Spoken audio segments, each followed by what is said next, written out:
Hello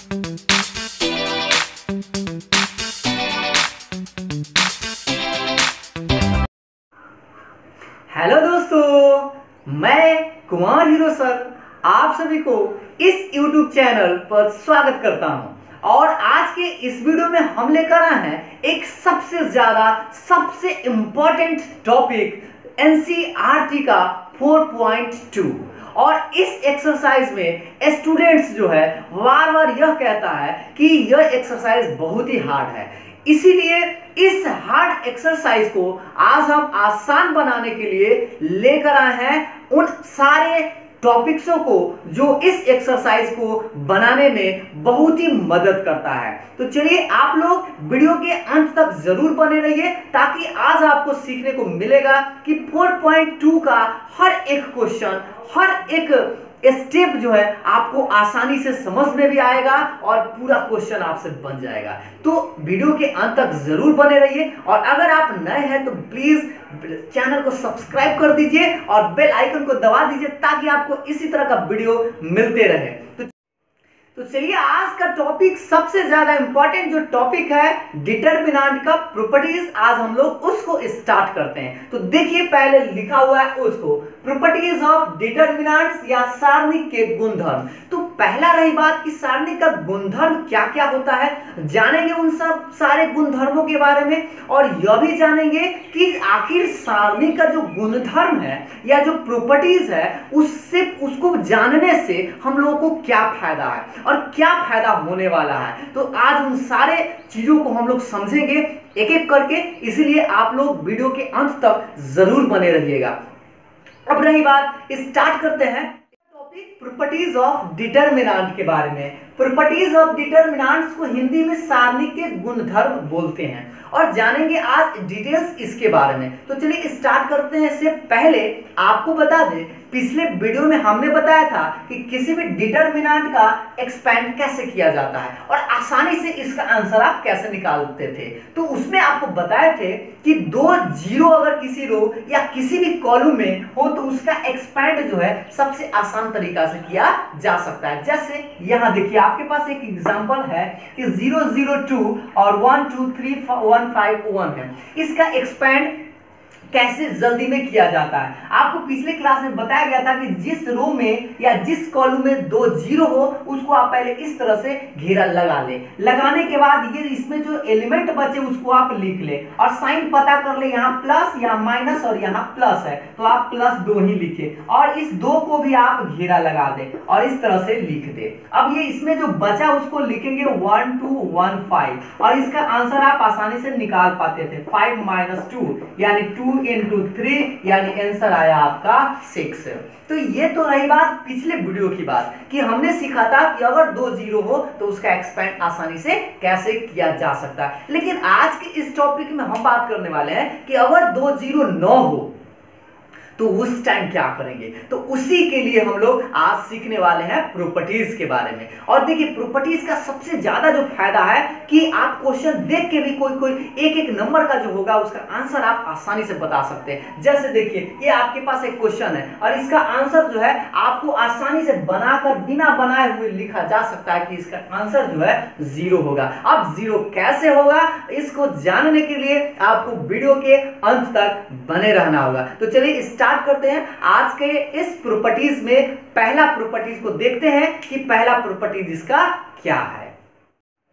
तो चलिए देखते हैं कि डिटरमिनेंट का पहला प्रॉपर्टीज क्या है। ध्यान से देखिएगा, the value of a determinant remains unchanged if its rows and columns are interchanged. मतलब यह कि अगर आप किसी डिटरमिनेंट का रो को और कॉलम को आपस में इंटरचेंज कर देते हैं तो उसके मान में कोई परिवर्तन नहीं आता है। अब इस बात को हम लोग ऐसे समझे कि एक डिटरमिनेंट है ये, और अगर इसके रो को हम कॉलम में लिख दे, देखिए सारे रो को हम लोग क्या किए इसके कॉलम में लिख दिए, तो इसका आंसर और इसका आंसर जो है वह सेम आएगा, कोई आंसर में बदलाव नहीं होगा। यही कहता है पहला प्रॉपर्टीज। अब इस बात को हम लोग अच्छा से समझने के लिए एक एग्जाम्पल का सहारा लेते हैं। जैसे देखिए, एग्जाम्पल के तौर पर हम टू ऑर्डर में बात करते हैं।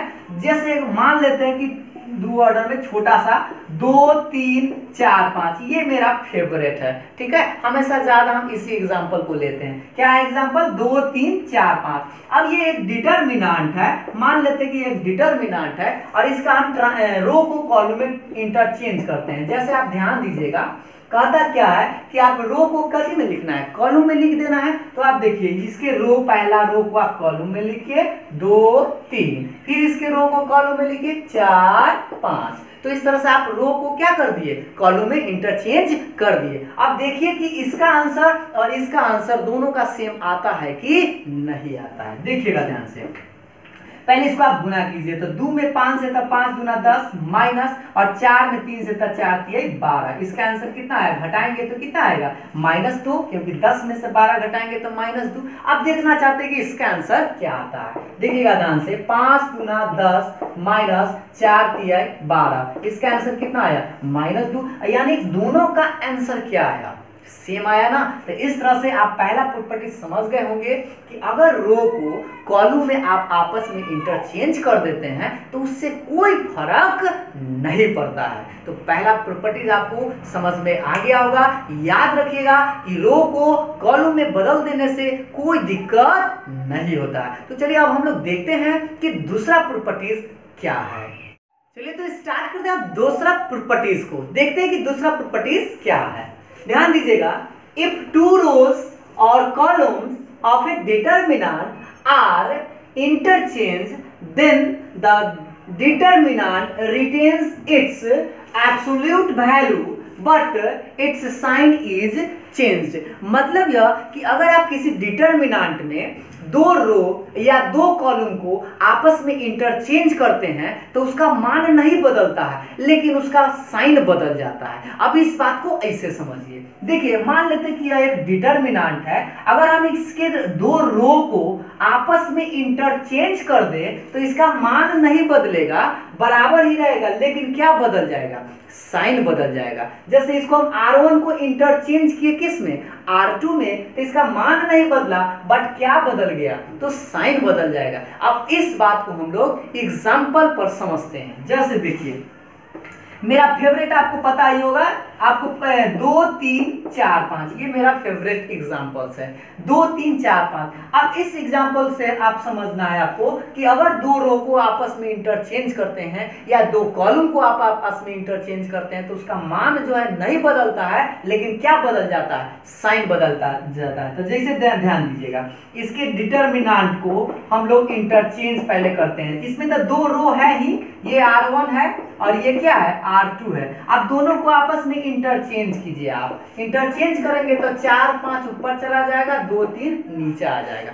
अब देखना चाहते हैं कि इसका जो वैल्यू बदलता है कि नहीं बदलता है। ध्यान दीजिएगा, गुना कीजिए, 5 दूना 10 माइनस 4 3 12। इसका आंसर कितना आया? -2 आया। अब इसका आंसर निकालना चाहते हैं। देखिए, 4 3 12 माइनस 5 दूना 10, तो इसका आंसर कितना आया? इस बार आया +2। अब आपको समझ में आ गया होगा कि इसका आंसर और इसका आंसर सेम है, बट फर्क क्या है? यहाँ निगेटिव है तो यहाँ क्या आ गया? पॉजिटिव आ गया। मतलब कि साइन उसका क्या हो गया? चेंज हो गया। तो अर्थात यह बात आप लोगों को समझ में आया होगा कि अगर किसी डिटरमिनेंट में दो रो लीजिए या दो कॉलम आपस में इंटरचेंज कीजिएगा तो उसका मान नहीं बदलेगा, लेकिन क्या बदल जाएगा? तो उसका बदल जाएगा साइन। उम्मीद करता हूं आपको दूसरा प्रॉपर्टीज भी समझ में आ गया होगा। तो चलिए अब हम लोग स्टार्ट करते हैं तीसरा प्रॉपर्टी। चलिए अब हम लोग देखते हैं कि तीसरा प्रॉपर्टीज क्या है। ध्यान दीजिएगा, इफ एनी टू रोज और columns of A determinant are identical then its value is 0।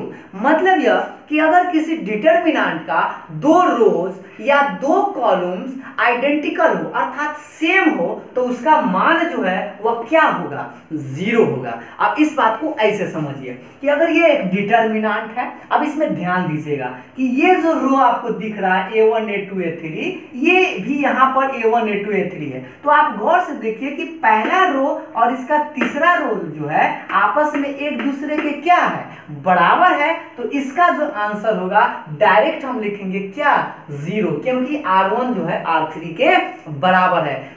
Starting में हमने एक क्वेश्चन आपको दिखाया था जिसका आंसर हम डायरेक्ट 0 लिख दिए थे, और वो क्वेश्चन था ये, आपको याद होगा 1 2 3 और 2 5 1 1 2 3 ये था। अब इसका आंसर हम आसानी से 0 लिख दिए थे। क्यों लिखे थे? क्योंकि इसी प्रॉपर्टीज का यूज करके हम इसका आंसर 0 लिखे थे। अब इस प्रॉपर्टी को थोड़ा सा ध्यान दीजिए, क्या कर रहा है कि दो रो जो है आपका आइडेंटिकल होना चाहिए, अर्थात सेम होना चाहिए। तो ध्यान दीजिए, क्या इसमें फर्स्ट रो और लास्ट रो जो थर्ड रो है, क्या इसमें आपस में बराबर है कि नहीं है?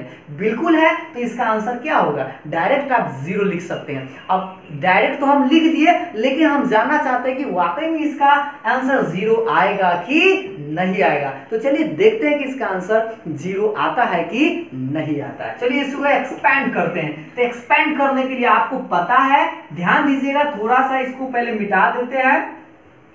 अब आप गौर से देखिए, एक्सपैंड करना आपको बताया है, पहले आप एक को लिखते हैं और एक के रो और एक के कॉलम को डिलीट करते हैं। इस तरह से डिलीट करेंगे तो क्या बचेगा, 5 1 2 3।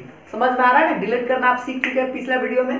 और फिर यहाँ पर आपको याद होगा प्लस माइनस प्लस, तो दूसरा होगा माइनस, तो 2 लिखेंगे और 2 को भी झांक देंगे। 2 को झांकेंगे किस तरह से, रो और कॉलम, तो क्या बचेगा, ध्यान दीजिएगा, 2 1 1 3।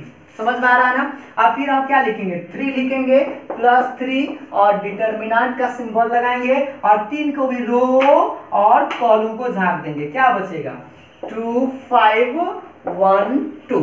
इस समझ में आ रहा है ना कि आप इसको एक्सपेंड कर दिए। अब इसका आंसर देखते हैं कि 0 आता है कि नहीं आता है। चलिए आगे देखते हैं। 1 गुना कीजिए, 5 3 15 माइनस 2 और ये 2 छोड़िए, इसको गुना कीजिए, 3 दूना 6 माइनस 1 प्लस 3, इसको गुना कीजिए, 2 दूना 4 माइनस 5 और ये आ गया 1 गुने कितना, 15 में से 2 गया था 13 और ये 2 गुने कितना है 5 और 3 गुने माइनस 1, इसको गुना कीजिए तो 13 माइनस 10 माइनस 3। आपको समझ में आ रहा होगा कि 13 माइनस 10 माइनस 3 माइनस 13, 13 में से 13 गया 0। समझ में आ गया होगा। तो अब सोचिए, इस क्वेश्चन को इतना बनाने के बाद अगर हम 0 लिखते हैं तो ये तो हो गया प्रॉपर्टीज न सीखने का फायदा। नहीं सीखे तो, अगर आप प्रॉपर्टीज सीख गए तो आप क्या कर सकते हैं कि इसका आंसर आप डायरेक्ट कितना लिखेंगे, 0 लिखेंगे। तो यही है प्रॉपर्टीज सीखने का सबसे बड़ा फायदा। तो चलिए अब हम लोग देखते हैं नेक्स्ट प्रॉपर्टी इसका क्या। तो चलिए अब हम लोग देखते हैं कि इसका चौथा प्रॉपर्टीज क्या है। देखिएगा ध्यान से, if each element of a row और a column of a determinant is multiplied by a constant k, then the value of the new determinant is k times the value of the original determinant। मतलब यह कि अगर किसी determinant के एक रो या एक कॉलम के प्रत्येक एलिमेंट में आप k से गुना करते हैं, किससे गुना करते हैं, k से, तो जो ओरिजिनल डिटर्मिनेंट था, जो पहले वाले जो डिटर्मिनेंट है, उसके k गुना हो जाएगा। अब इस बात को ऐसे समझते हैं, ध्यान दीजिए, यह एक डिटर्मिनेंट है। अब किसी एक रो या किसी एक कॉलम में आप k से गुना कीजिए। अब मान लेते हैं कि हम पहला रो में k से गुना कीजिए, जैसे k a1 k a2 k a3, किसी भी एक रो या किसी भी एक कॉलम में आपको गुना करना है। तो गुना करें तो जो ओरिजिनल ये था मेरा जो पुराना वाला, तो यही है, ये जो है वह कै गुना हो जाएगा, k गुना हो जाएगा। आप इस बात को ऐसे भी समझ सकते हैं कि अगर किसी डिटर्मिनेंट के कोई एक रो या कोई एक कॉलम में कोई चीज सेम दिखे तो उसको आप कॉमन ले सकते हैं। अब इस बात को हम लोग एग्जाम्पल के सहारा से और अच्छा से समझ सकते हैं। जैसे सपोज कीजिए आपके पास एक एग्जाम्पल है, यहाँ लिखा गया 4x और यहाँ पर लिख लेते हैं 8 और यहाँ पर मान लीजिए 1 2, ये एक एग्जांपल है, छोटा सा एग्जांपल ले लिए। अब इसका जो है इसमें से आप देखिए क्या आप इसमें से कुछ कॉमन ले सकते हैं क्या? आप ध्यान दीजिए तो इसमें से आप कॉमन क्या ले सकते हैं? इस लाइन में से 4 ले सकते हैं, तो आप 4 कॉमन ले लीजिए। तो इसमें क्या बचेगा? x, और यहाँ क्या बचेगा? 2, और ये तो 1 2 ही रहेगा। अब आपको क्या करना है, इसका आंसर और इसका आंसर जो है सेम आना चाहिए। देखिए कैसे आता है, इसको बनाइए, पहले गुना कीजिए तो 4 दूनी 8x माइनस 1 में 8 से तो 8, यानी कि 8x माइनस 8 इतना ही रह गया। अब इसका आंसर देखते हैं, 4 के 4 इसको गुना कीजिए तो 2x माइनस 1 में 2 से तो 2, अब इसको गुना कीजिए तो 4 दूनी 8x माइनस 4 दूनी 8। क्या दोनों का आंसर सेम आया कि नहीं आया? तो बात समझ में आ गया होगा। ये पहला प्रॉपर्टीज यह है कि किसी भी रो या किसी भी कॉलम में k से गुना करते हैं तो ओरिजिनल जो डिटरमिनेंट था उसके कै गुना हो जाएगा? k गुना हो जाएगा। या इसको हम दूसरी भाषा में ऐसे समझे कि किसी डिटरमिनेंट में कोई एक रो या कोई एक कॉलम में कोई चीज समान दिखे तो उसको आप कॉमन ले सकते हैं। तो उम्मीद करता हूं आपको चौथा प्रॉपर्टीज भी समझ में आ गया होगा। अब हम लोग सीखते हैं नेक्स्ट प्रॉपर्टीज, देखिए कैसा है। अब हम लोग देखते हैं कि पांचवा इसका प्रॉपर्टीज क्या कहता है, ध्यान दीजिएगा। If each element of a row और ए कॉलम, या तो रो है या कॉलम की बात करेंगे, कोई एक ही। फिर से देखिएगा, if each element of a row और a column of a determinant is express as a sum of 2 or more terms, then the determinant can be expressed as the sum of 2 or more determinants। मतलब यह कि अगर कोई determinant का कोई एक रो या कोई एक कॉलम दो पदों में व्यक्त हो, यानी दो टर्मों के सम के रूप में अगर व्यक्त हो, तो उसको हम दो डिटरमिनेंट में अलग अलग जोड़ के रूप में लिख सकते हैं।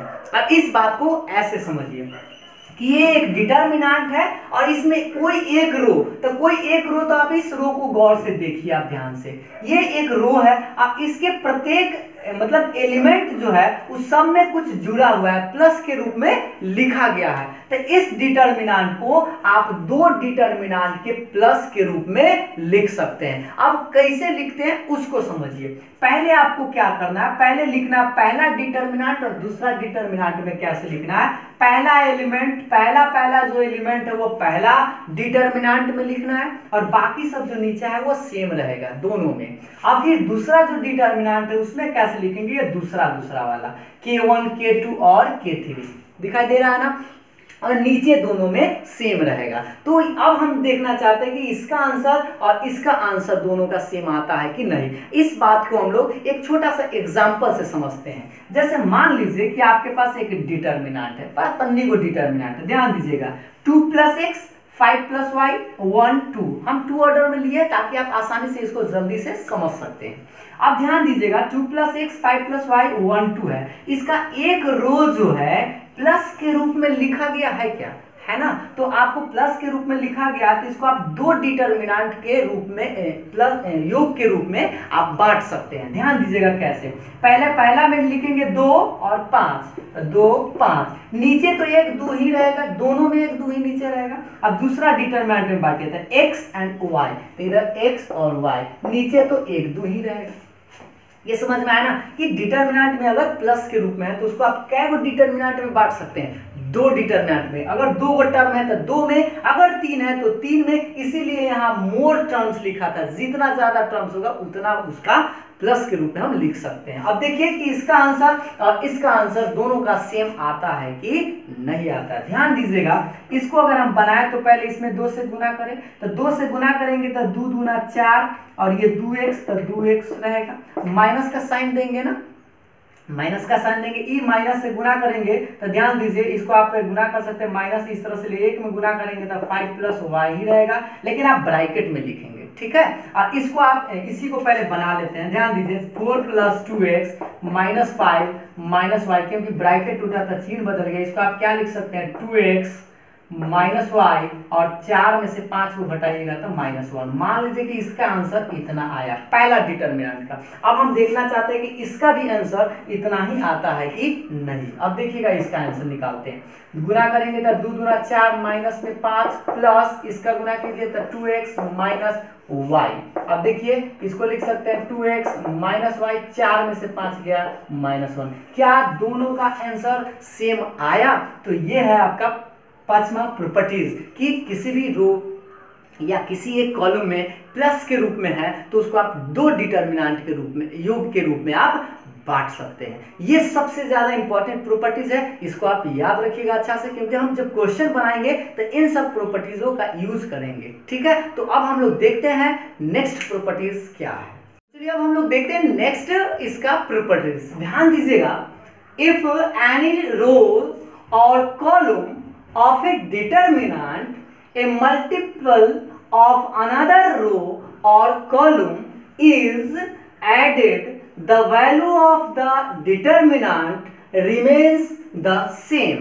मतलब यह कि अगर किसी डिटरमिनेंट के कोई एक रो को में किसी कांस्टेंट से गुणा करके किसी और रो में जोड़ दिया जाए तो उस डिटरमिनेंट का आंसर जो है सेम रहता है। अब इस बात को थोड़ा सा फिर से समझिएगा, किसी एक रो में अगर कोई कांस्टेंट से गुणा कर दिया जाए और उसको किसी दूसरे रो में जोड़ दिया जाए तो उससे डिटरमिनेंट में के आंसर में कोई फर्क नहीं पड़ता है। इसको ऐसे लिखते हैं, R1 में मान लीजिए कि R2 में K से गुना करके इसको R1 में जोड़ दिया जाए तो इसको हम ऐसे लिखते हैं कि R1 change R1 plus KR2। ये रो वाइज था, इसी को हम कॉलम में भी इस तरह से लिख सकते हैं। मान लीजिए कि C2 में हम K से गुना कर रहे हैं और उसको किस में जोड़ रहे हैं, C1 में, तो इसको ऐसे लिखेंगे C1 change C1 plus KC2। समझ में आया? अगर हम चाहते हैं तो तीसरा कॉलम में भी गुना कर सकते हैं, यहाँ पर तीसरा रो में भी गुना कर सकते हैं। किसी में गुना कीजिए और किसी और रो में आप जोड़ दीजिए। समझ में आया ना? रो में गुना करें तो रो में ही जुड़िएगा, अगर कॉलम में गुना करें तो कॉलम में ही जुड़िएगा। अब यहाँ पर एक छोटा सा एग्जांपल लेते हैं इसको समझने के लिए। अब मेरा फेवरेट आपको याद होगा 2 3 4 5। ठीक है, अब इस डिटरमिनेंट में कुछ इस तरह का प्रॉपर्टीज हम लगा कर देखते हैं, लगाएंगे और उसका जो आंसर आएगा दोनों का आंसर सेम आना चाहिए। तो पहले आपको समझना होगा कि इसमें R1 ये है, ध्यान दीजिएगा, थोड़ा सा इसको अच्छा से समझिएगा, और ये जो है आपका R2 है। ठीक है, तो हमको क्या करना है, R1 को चेंज करना है, R1 में क्या जोड़ना है, 2R1 जोड़ना है, 2R2 जोड़ना है। तो पहले आपको क्या करना है, R1 का चेंज करना है, तो इसलिए R2 को आप पहले लिख दीजिए। तो 4 5 तो पहले आप लिख दीजिएगा। अब आप थोड़ा सा ध्यान दीजिए, पहले R2 में कितना से गुना करना है, 2 से गुना करना है, तो इसमें 2 से गुना करके और इस चीज को आप इसमें जोड़ देना है। तो इन दोनों एलिमेंट में आप 2 से गुना करें तो 4 दूनी 8, क्योंकि आप 2 से गुना कर रहे हैं, तब उसको क्या कर रहे हैं, R1 में जोड़ रहे हैं। तो 4 दूना 8, 8 में आप 2 जोड़िए तो कितना आया, 10। एक बार फिर से समझिए, इस पूरे लाइन में 2 से गुना करना है तो 4 दूना 8, 8 में 2 जोड़ेंगे तो 10। इसमें भी 2 से गुना करना है तो 5 दूना 10, 10 और 3 13। बात समझ में है ना? अभी ये हम ऑपरेशन लगाए हैं, अब हम देखते हैं इस प्रॉपर्टी से दोनों का जो आंसर है वह सेम आता है कि नहीं आता है। देखिएगा ध्यान से, इसका पहले आप आंसर निकालिए, 5 दूना 10 माइनस 4 3 12, इसका आंसर -2। ये मेरा फेवरेट है और इसका आंसर हमेशा -2 ही आता है। अब चलिए अब इसका आंसर देखते हैं कि इसका आंसर कितना आएगा। गुना कीजिए, 10 5 50 माइनस 13 चौका 52 यानी -2। तो सोचिए क्या दोनों का आंसर जो है सेम आया कि नहीं। तो इस तरह से किसी भी डिटरमिनेंट, हम 2 ऑर्डर में एग्जांपल लिए, ऐसा मत समझिएगा कि 2 ऑर्डर में ही ऐसा रूल होगा, 2 ऑर्डर हो या 3 ऑर्डर हो या 4 ऑर्डर हो, लेकिन हम लोगों को एनसीईआरटी या जो 12th का सिलेबस है उसमें आपको 3 ऑर्डर तक ही सीमित है। ठीक है, तो आप किसी 2 ऑर्डर हो या 3 ऑर्डर हो, सेम प्रॉपर्टीज, यही सब प्रॉपर्टीज आपको लगाना है। तो ध्यान दीजिए कि अगर आप इस तरह के प्रॉपर्टीज लगाते हैं तो उससे किसी डिटरमिनेंट में कोई मान में परिवर्तन नहीं आता है। समझ में आ गया होगा। अब हम लोग एक लास्ट प्रॉपर्टीज देख लेते हैं, वो क्या है। अब हम लोग देखते हैं कि लास्ट इसका प्रॉपर्टीज क्या है। देखिएगा ध्यान से, if each element of a row और column are zero then the value of determinant is zero. मतलब यह कि अगर कोई डिटर्मिनेंट है उसका प्रत्येक कोई एक रो में प्रत्येक एलिमेंट जीरो है तो उस डिटर्मिनेंट का आंसर भी क्या होगा, जीरो होगा। इस बात को ऐसे समझिए कि सपोज कीजिए कि कोई एक डिटर्मिनेंट है जिसका एक रो या कोई एक कॉलम सब एलिमेंट जीरो हो, जैसे यहां इस तरह से 0 0 0 और यहां पर कुछ भी एलिमेंट हो सकता है। मान लीजिए यहां पर है B1 B2 B3 C1 C2 C3, तो इसका आंसर भी क्या आएगा, जीरो ही आएगा। क्योंकि आप ये तो सिंपल सी बात है, इसको आप जीरो को आप झांकिएगा, फिर जीरो को झांकिएगा, फिर जीरो को, तो सारा आंसर तो ऐसे ही जीरो आ जाएगा। अब एग्जांपल्स के रूप में अगर आपसे पूछा जाए, जैसे आपसे मान लीजिए 2 0 8 0 0 0 1 2 3, अब इसका आंसर क्या आएगा। तो सिंपल सी बात है कि आप देख रहे हैं कि आप 3 को लगातार जीरो, मतलब एक रो में टोटल एलिमेंट जीरो है, तो इसका आंसर क्या होगा, जीरो होगा। ये सिंपल सा प्रॉपर्टीज था, इस प्रॉपर्टीज को तो आप लोग हमेशा यूज करेंगे। अब रही बात कि हम लोग प्रॉपर्टीज को जान गए कि आखिर हम लोगों ने आज 7 प्रॉपर्टीज के बारे में जाना। अब उन 7 प्रॉपर्टीज को थोड़ा सा रिवाइज कर लेते हैं एक एक करके। आप लोग बोलिएगा साथ में कि आप लोग को याद हुआ कि नहीं, ठीक है। पहला प्रॉपर्टी हमने सीखा कि अगर किसी रो या किसी रो को किसी कॉलम में इंटरचेंज कर देते हैं तो उससे मान में कोई फर्क नहीं आता है। फिर दूसरा हमने सीखा कि अगर कोई दूगो रो या कोई दूगो कॉलम को आपस में इंटरचेंज करते हैं तो उसका मान नहीं बदलता है बट साइन बदल जाता है। तीसरा सीखा कि अगर कोई दूगो रो या कोई दूगो कॉलम आपस में बराबर हो तो उसका आंसर जीरो होता है। और चौथा हमने सीखा कि किसी एक रो के प्रत्येक एलिमेंट में अगर k से गुना करेंगे तो जो ओरिजिनल डिटर्मिनेंट है उसके k गुना हो जाएगा। अर्थात इसको ऐसे भी बोल रहे थे कि अगर किसी डिटर्मिनेंट के कोई एक रो में कोई कांस्टेंट दिखे तो उसको हम कॉमन ले सकते हैं। और पांचवा बताया कि अगर प्लस के रूप में एक डिटर्मिनेंट का एलिमेंट है प्रत्येक एलिमेंट तो उसको 2 या 2 से ज्यादा भाग में बांट सकते हैं। और छठा अभी आपने इसके प्रॉपर्टीज देखे कि R1 को चेंज कर सकते हैं R1 प्लस के R2 में या इसी तरह से कॉलम में भी। और लास्ट की अगर कोई एलिमेंट में लगातार 3 जीरो है तो उसका आंसर ही जीरो आएगा। तो इस सारे प्रॉपर्टीजों का हम लोग जो सीखे उसका फायदा क्या है, तो इसका फायदा हम लोग नेक्स्ट वीडियो में आपको बताएंगे कि कैसे 4.2 का एक एक क्वेश्चन आसानी से आप लोगों से बनेगा। तो चलिए आज का अंक इतना ही, फिर मिलेंगे हम लोग नेक्स्ट वीडियो में, तब तक के लिए